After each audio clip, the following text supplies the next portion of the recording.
En Centrafrique, des ONG dénoncent une pression exercée par les autorités pour forcer les déplacés à quitter leur camp. Un programme de retour volontaire lancé par les autorités se heurte aux réticences des déplacés.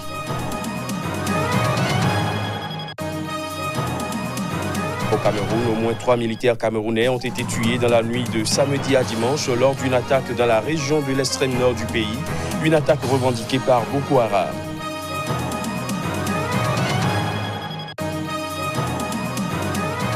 Et puis au Soudan, des hommes armés portant des masques ont tué 20 personnes durant des attaques contre les manifestants rassemblés depuis 5 jours devant le quartier général de l'armée à Khartoum, selon l'opposition.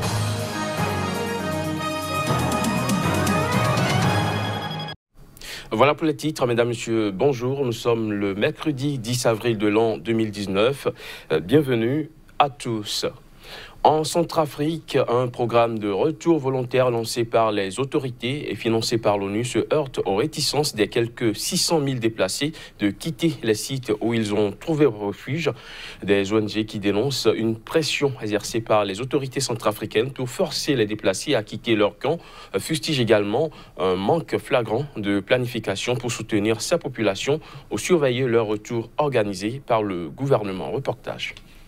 Selon plusieurs ONG, beaucoup de déplacés ont été forcés de quitter leur camp dans le cadre du programme d'appui au retour et à la réintégration PARET, un programme initié par le gouvernement centrafricain et financé par l'ONU. En 2018, plus de 300 000 réfugiés et déplacés centrafricains sont rentrés chez eux avec ou sans l'aide de ce programme gouvernemental.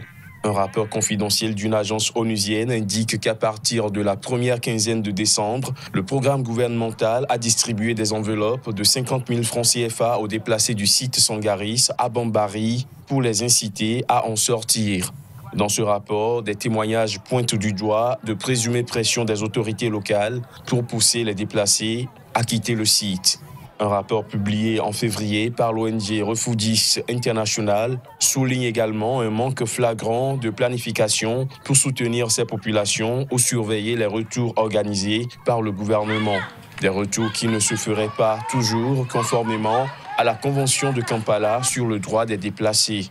Les représentants du programme d'appui au retour et à la réintégration et le HCR contacté affirment que tous les déplacés sont partis volontairement du site Sangaris et que rien ne leur est arrivé depuis.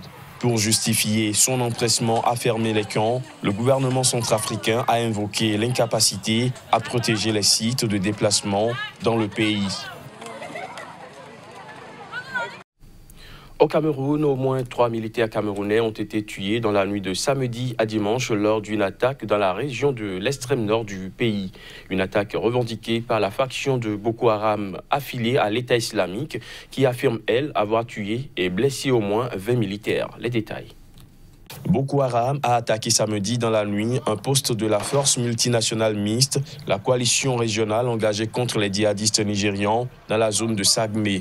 3 militaires camerounais ont été tués et 4 autres blessés.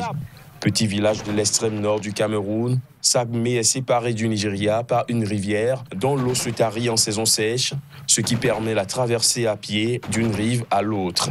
L'État islamique en Afrique de l'Ouest, la faction de Boko Haram affiliée au groupe djihadiste État islamique, a revendiqué l'attaque, affirmant dans un communiqué avoir tué et blessé plus de 20 éléments de l'armée camerounaise.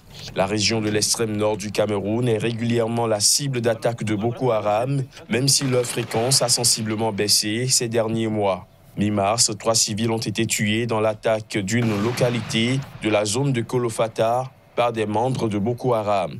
Depuis son apparition en 2009, Boko Haram, actif dans les pays frontaliers du lac Tchad, a provoqué la mort d'au moins 27 000 personnes et le déplacement d'environ 1,8 million de personnes qui ne peuvent toujours pas regagner leur foyer.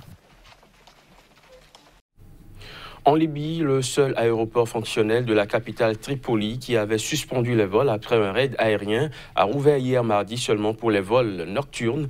Information confirmée par la compagnie nationale Libyan Airlines et une source aéroportuaire.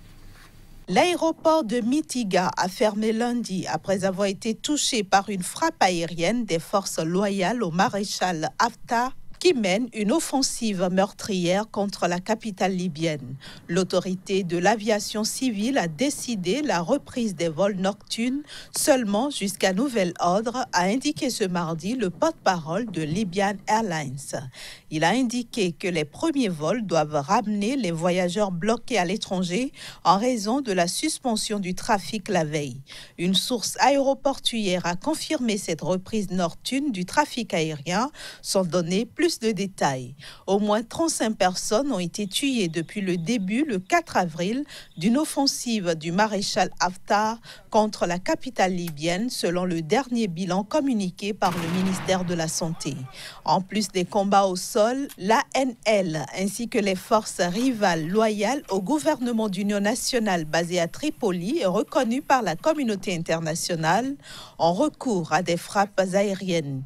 Mitiga est une ancienne plateforme militaire utilisée pour le trafic civil en substitution à l'aéroport international de Tripoli, gravement endommagé en 2014 par des combats.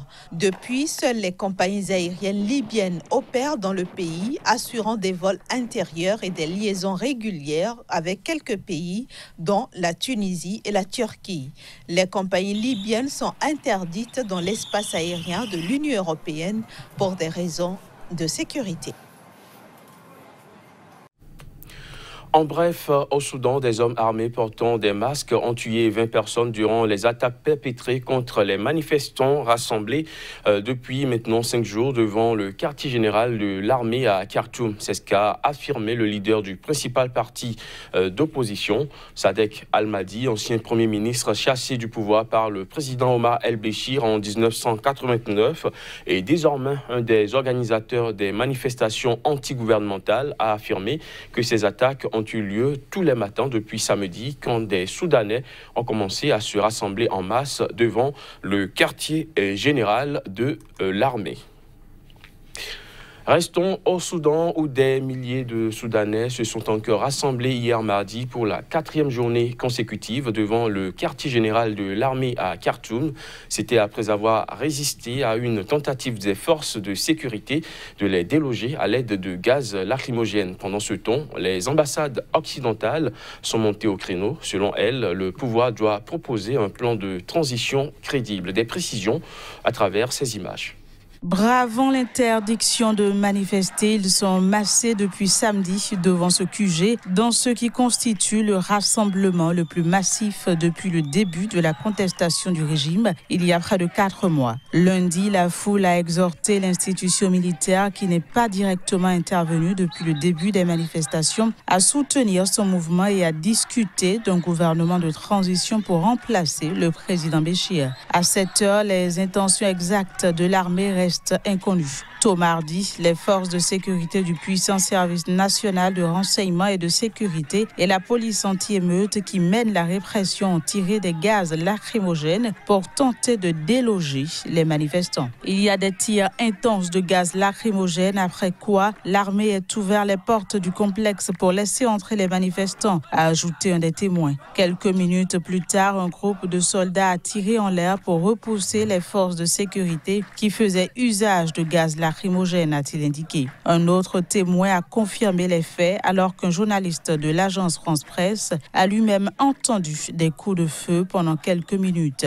Le secrétaire général de l'ONU, Antonio Guterres, a exhorté lundi le gouvernement à créer un environnement propice à une solution à la situation actuelle et à la promotion d'un dialogue inclusif. Les États-Unis, le Royaume-Uni et la Norvège ont estimé ce mardi qu'il était temps pour les autorités de proposer un plan de transition politique crédible face aux manifestations. En République démocratique du Congo, les partisans de l'ancien président Joseph Kabila sont montés au créneau. Pour eux, les déclarations faites aux États-Unis par le nouveau président Félix Tshisekedi sont des attaques gratuites contre leur camp. Voici les détails. Lors d'un séjour à Washington, Félix Tshisekedi a demandé jeudi dernier l'aide des États-Unis pour sortir la RDC de la crise dans laquelle elle se trouve depuis des décennies. Et il avait mis en cause le pouvoir précédent, estimant avoir hérité d'un pays au bord du gouffre lors de son élection fin 2018 face au sortant Joseph Kabila. Tshisekedi a assuré que son élection avait permis l'avènement en RDC d'un équilibre qui est à encourager. Aussi a-t-il déclaré vouloir déboulonner le système dictatorial qui était en place en combattant la corruption, la gabegie, la mauvaise gouvernance et les arrestations arbitraires. Dans un communiqué, le Front commun pour le Congo FCC, qui rassemble les chefs de la coalition pro-Kabila, fustige la gravité des attaques gratuites et des accusations infondées dont il ne cesse de faire l'objet de la part des personnalités qui sont pourtant aujourd'hui ses partenaires. Les deux camps ont signé un accord de coalition gouvernementale pour gérer ensemble après les élections générales du 30 décembre, donnant Tshisekedi vainqueur de la présidentielle et attribuant au FCC l'écrasante majorité des sièges à l'Assemblée nationale et au Sénat.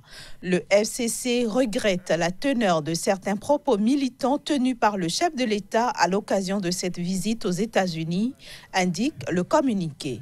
Toutefois, le FCC a salué les perspectives de coopération bilatérale et l'intérêt partagé de la RDC et des États-Unis en vue du renforcement de la paix, de la sécurité et de la stabilité dans la sous-région des Grands Lacs africains. Ni deuxième mandat, ni succession dynastique, le président tunisien Bédi Caïd Essebsi a laissé entendre qu'il ne se représenterait pas en fin d'année. Il a aussi semblé reléguer au second plan son fils Hafed, qui un temps a été pressenti comme possible candidat. Reportage. En poste depuis 2014, Béji Caïd Essebsi a lâché une phrase lourde de sens le week-end dernier lors du congrès de Nida Tounes, parti qu'il avait créé en 2012 dans le sillage de la Révolution. En toute honnêteté, je ne pense pas que je vais me représenter. L'âge du président faisait planer de longue date un sérieux doute sur la perspective d'un second mandat. Lors de sa prise de parole à Monastir, Essebsi a lui-même noté vouloir ouvrir la porte aux jeunes. Mais cette annonce prend une dimension particulière après la démission forcée en Algérie voisine du président Abdelaziz Bouteflika le 2 avril dernier sous la pression populaire. Se représenter aurait qui plus est constitué un pari risqué au regard de l'émiettement de Nida Tounes, parti miné par le choc des ambitions. Dans son discours samedi, Béji Caïd Essebsi a admis ses difficultés et appelé à un rassemblement de toutes les forces centristes. Il a surtout tendu la main à son premier ministre Youssef Chahed, dont il a plaidé la réintégration dans le parti. Jusqu'à son éviction en septembre dernier, Chahed était au centre d'âpres luttes de pouvoir, l'opposant notamment à Hafid Caïd Essebsi, le propre fils du chef de l'État. Et le gel de l'adhésion de Chahed à Nida a finalement été levé ce lundi. Mais il reste à savoir comment ce dernier réagira. Fin mars, le Premier ministre n'avait pas donné suite à une première main tendue par Béji Caïd Essebsi. Dans le cadre de la lutte contre le paludisme, le Burkina Faso va bientôt lancer une campagne de distribution de moustiquaires imprégnés de nouvelle génération au profit des populations. Il s'agit d'un projet expérimental dont le lancement a eu lieu à Banfora au cours d'un atelier organisé par l'Institut national de la santé publique. Claude Romba. Parce que les moustiques développent de plus en plus de résistance, le Burkina Faso change de fusil d'épaule dans la lutte contre le paludisme. Bientôt, 2 millions de moustiquaires imprégnés de nouvelle génération seront distribués gratuitement à la population pour lutter efficacement contre la maladie. Moustiquaires qui combinent plusieurs insecticides ou des substances qui permettent donc de lutter efficacement contre les moustiques résistants. Et comme vous le savez, des études ont démontré dans la zone du sud-ouest de certaines localités de Burkina Faso que les moustiques deviennent de plus en plus résistants, d'où les limites de l'utilisation des moustiquaires classiques dans certaines localités. Ces nouvelles moustiquaires, en effet, contiennent une combinaison de 2 substances chimiques capables d'empêcher les moustiques de piquer et de tuer les moustiques résistants. C'est un projet pilote qui va concerner les 4 régions ayant les niveaux de résistance les plus élevés aux pyrethroïdes, que sont les régions des cascades des hauts bassins du sud-ouest de la boucle du Moun avec le soutien financier du PAT aux États-Unis. Les nouvelles moustiquaires ont été préapprouvées par l'OMS, donc c'est-à-dire que ces moustiquaires ont subi des tests avant de pouvoir être déployés sur la population et pouvoir être testés à grande échelle. Et le Burkina est le premier pays, mais ça va être les mêmes études vont être faites aussi dans d'autres pays de l'Afrique. Rappelons que le paludisme reste la première cause de consultation et d'hospitalisation au Burkina Faso. En 2017, le pays a enregistré 11 millions de cas de paludisme avec 4144 décès. Fin de ce JT, merci de l'avoir suivi.